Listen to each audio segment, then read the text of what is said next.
like where important things are, and then like drop down onto. Like if you fly above something, that's good. Then you can like drop down to it.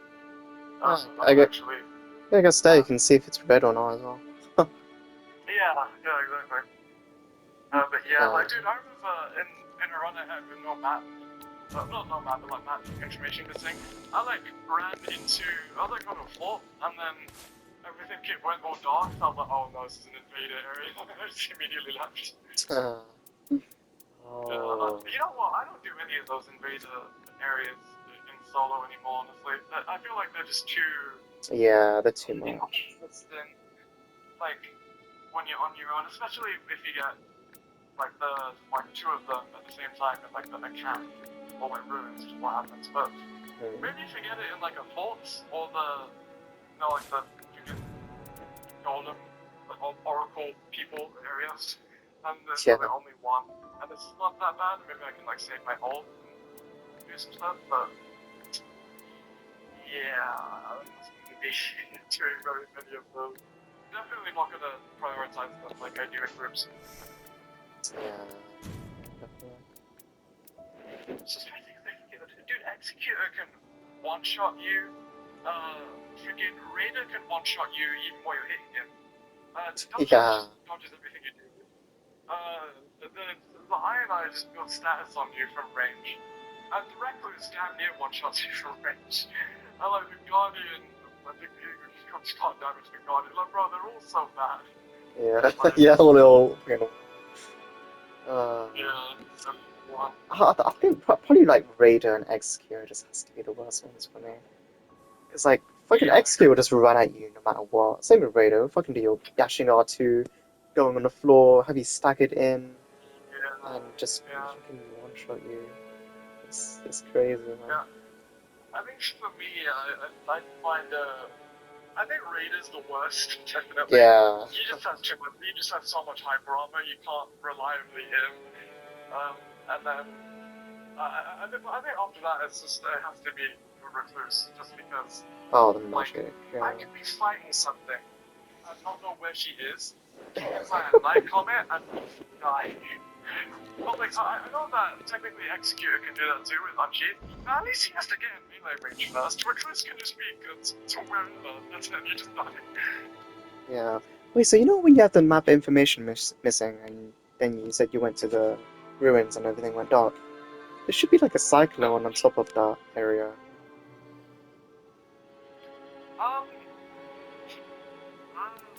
don't think it was actually it was like a fort, but I just didn't notice. I just like jumped out of somewhere and then just looked in front of me, and there was a fort, and I went up to it, and everything went dark. I was like, oh, if we were paying more attention to like looking further away, there would probably be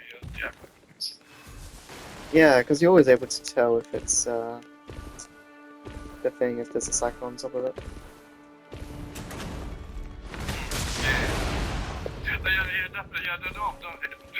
Definitely keep an eye out for that.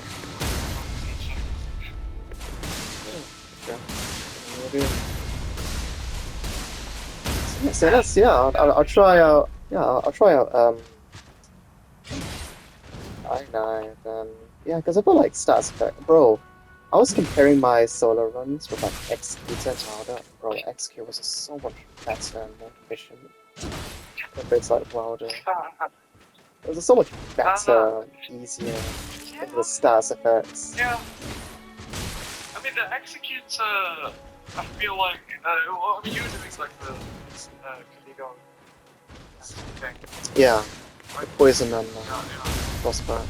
Yeah, I think that is the best way to actually get started a little bit, because you can actually, you can use the invisibility to like cheese enemies and do a lot of damage quickly to like enemies that might have a bit more health than you're used to. But honestly, I feel like you can do it with any of the other characters. I mean, I don't know about how Recluse and Revenant are, but I'd say you can definitely do it with Wilder if you get used to what you can fight and what you can't fight, basically. Because things that you can fight, normally, you kind of have to switch over to not being able to fight in even night until much later. Like, dude, I would go to base so quickly in normal runs in the castle. Yeah. I cannot do that in deep night. Literally, dude, I tried going to the castle. I was like, Wilder, and it was a fucking Crucible castle as well. I tried fighting a Crucible and I was doing like 130 damage, and I was dual wielding swords as well.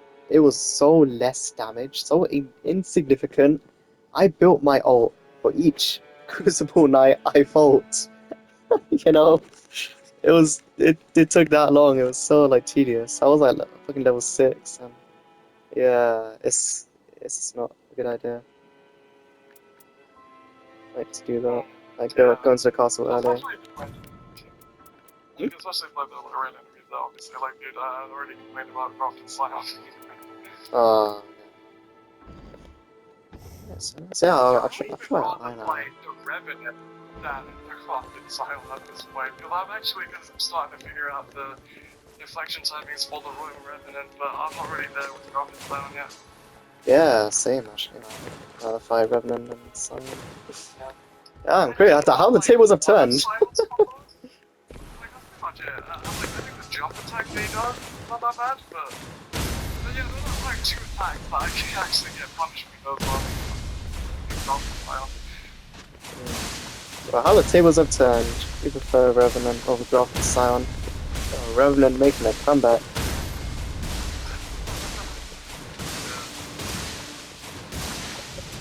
Alright, so let's see how I'll try out I give it some more.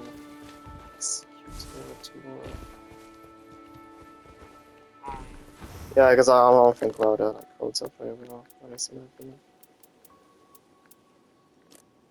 Yeah, well, I mean, I think if you do it with other characters, and then you kind of get more of a feel for it, because I remember I was just doing my normal Executor build without like Lego or anything, or Relic. And I was just getting rocks, and then I swapped to Kaligo, and then that kind of that was acted as a bit of like a handicap that allowed me to do it anyway, and then because I could just go invisible. Yeah. And then after I did that, I swapped back to like a non-Kaligo build, and then using my experience with like what things are actually like in solo Depth 3, I actually was able to start doing stuff. I'm pretty sure in the same release you didn't have many relics like that.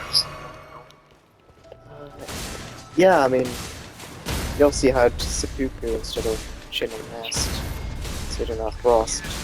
Yeah, that's I just like, you know, I should try to the seppuku to build, but you don't really need it.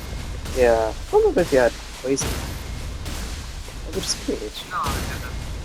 Okay, yeah, oh, damn, it was just hyper bleed then.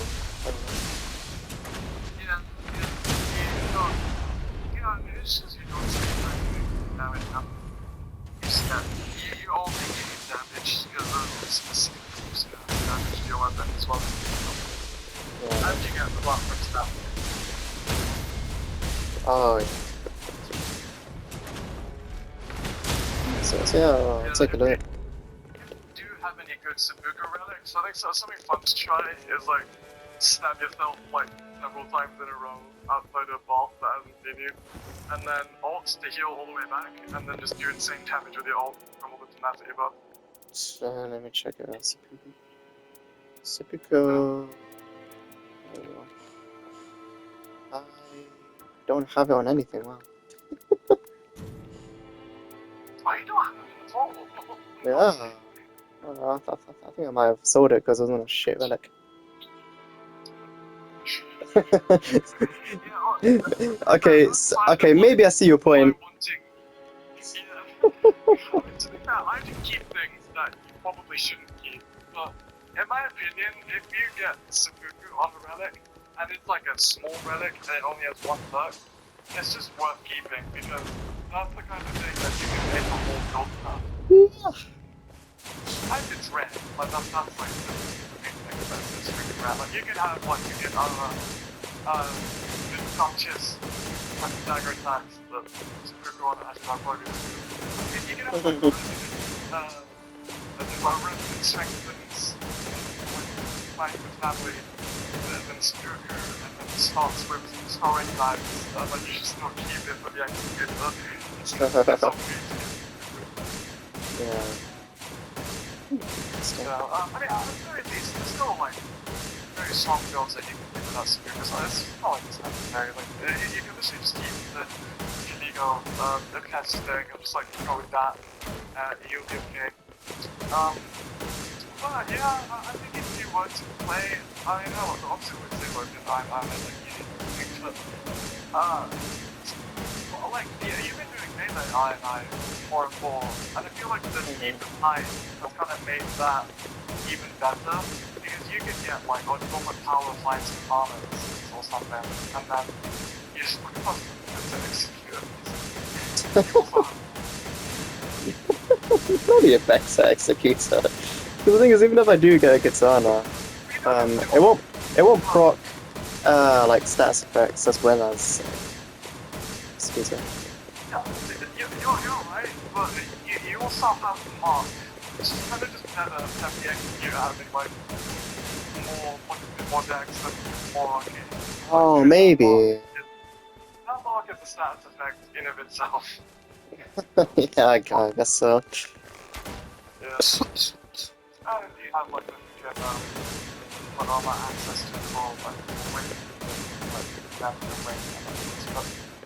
but yeah, I think the other thing that like yeah, fair enough, executor can use it as it's not. Yeah, if I just fucking infinite heals, you just instantly get out of it. Wait, so you know, I've seen like your video, and like you go in dog mode, and then you do like the L2. Why don't you just press like the alt button again to just get out of it? I only really do that if I'm like confident I don't need the L2. Like the L2 does help. It like stuns whilst it does also like it does a bunch of it does good damage. You don't lose that much gauge. That's another good feeling. But the only thing that's taking part is when the L2 just misses because the boss do a backflip. But that sucks. But like Yeah, that's annoying. not much I can do to control that guy. But like, if I literally only using it to heal and nothing else, then yeah, I would. Yeah, because you save. Yeah, because you save like more of your alt charge if you just Yeah, press the alt button again compared to L2. Yeah, okay. yeah. I mean, if you want to use it just for the heal, and then you just do like alt gauge +3 and it like alt gauge on guarding, and you just like you just use it as like an infinite flask. Doesn't matter. Yeah.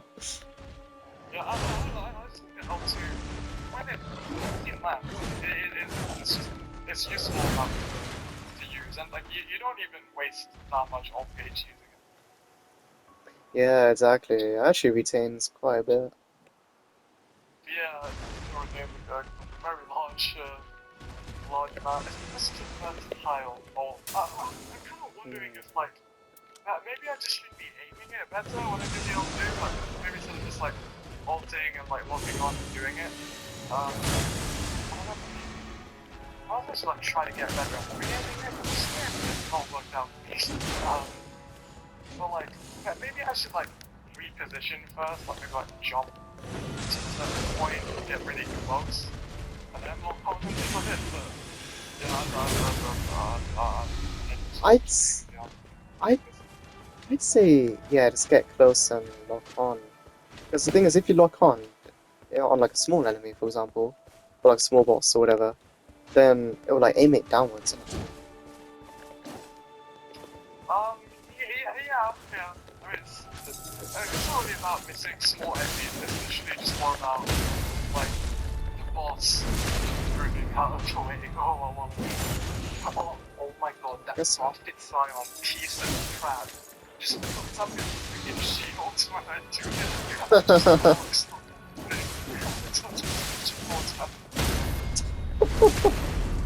doesn't even break the bomb, it just puts up his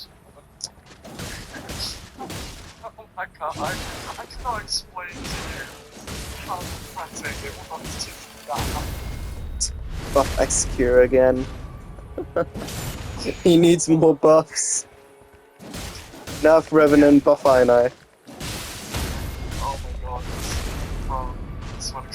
I don't think we need to buff the other things are really buffing spot now with the changes they made to it. Yeah. But I sort of to try out doing like a god counter only build. I think I think it might be a bit of an issue if I'm fighting like the other Adol. I don't really god counter Adol very much, but I might just make a preset that focuses into god counters, and then if I get like Hailstorm, then I might definitely use it. Or if I get like Toggle or Libra, then I would definitely put that on. Because there's actually a lot of things that help it now. Obviously the curse sword is stronger, and that affects the god counts too, because you only really god count curse sword. Yeah. So the fact that the curse sword got buffed means that god counts got buffed as well. So you can do like improved god counters, like plus 2 on products, god counters, more health, or like it's not damage too. You can do the executor kind of still just attacking the 3 HP on the bottom door. I don't really shoot that, but all my god counts are relics just trash. Really? I think actually I'll Yeah, use that. like I have some. I'm gonna check again. But maybe I'm looking at the wrong colors, but I remember just sorting my improved guard counters and guard counters boost based on HP, and just going on the every color slot. And I was like, yeah, no, none of these are that good. Right. Yeah, bro, you're gonna have like some guard one, and I'm like,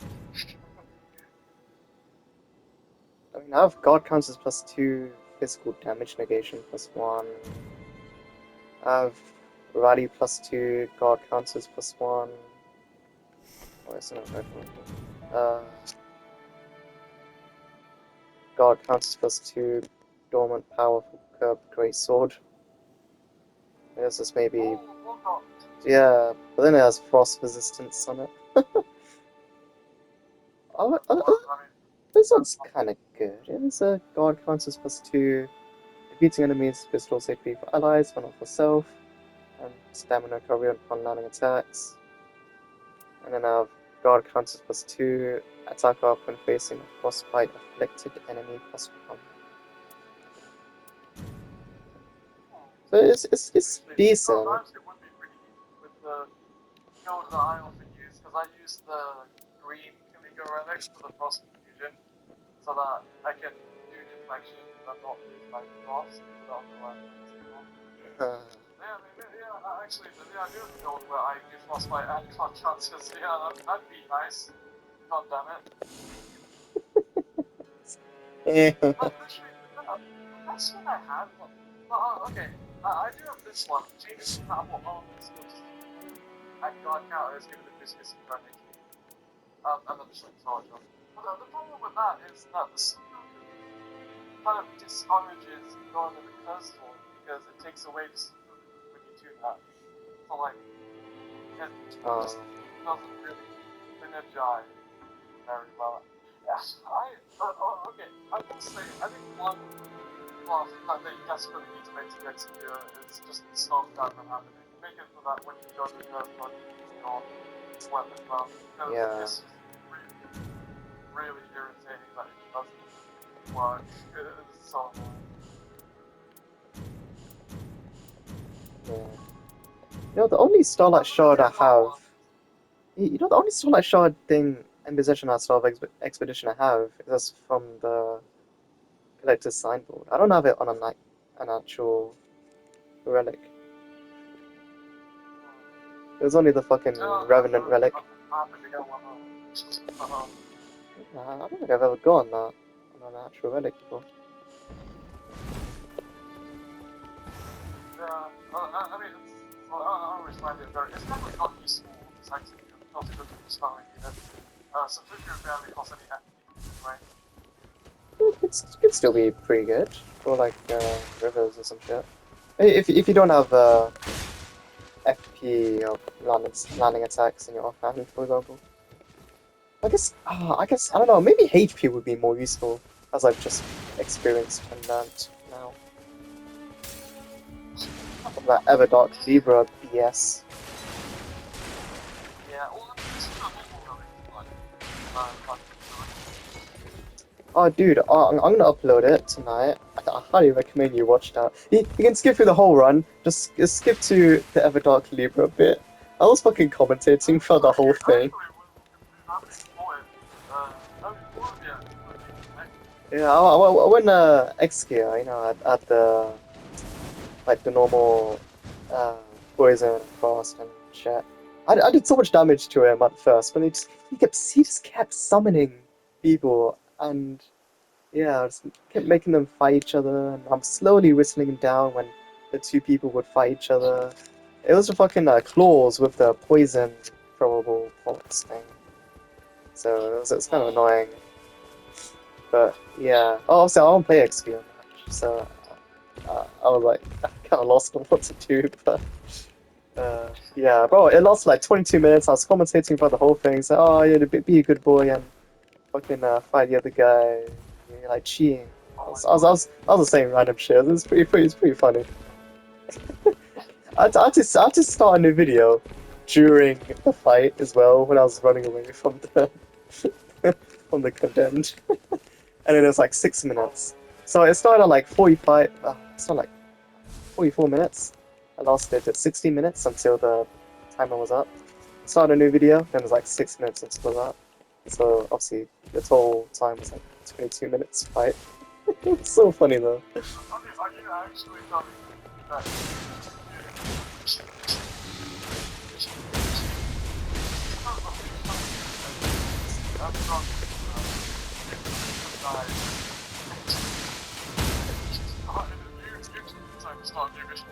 Yes.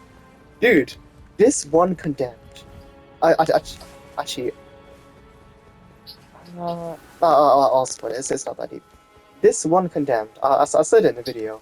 He had like attack up 9. He had like attack up 10 or some shit.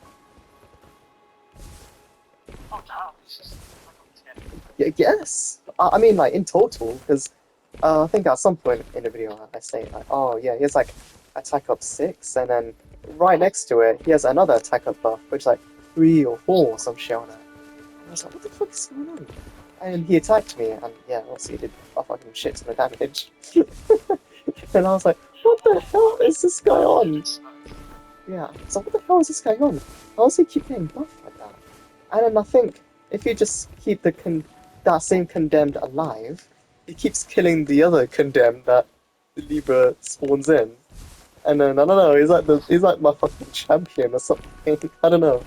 But yeah, I'll upload it and then I'll I'll send it to you, telling you which video it is. And yeah, you can check it out. But yeah, I mean, I'll talk through the whole. I'll talk through all of the runs anyway, so you can probably, if you want, you can like look through the entire run, see how I do on execute. I, oh yeah, that's cool, that's cool. So let's see what you do. Oh, then, be nice to them, you asshole. Cool. Alright, see ya.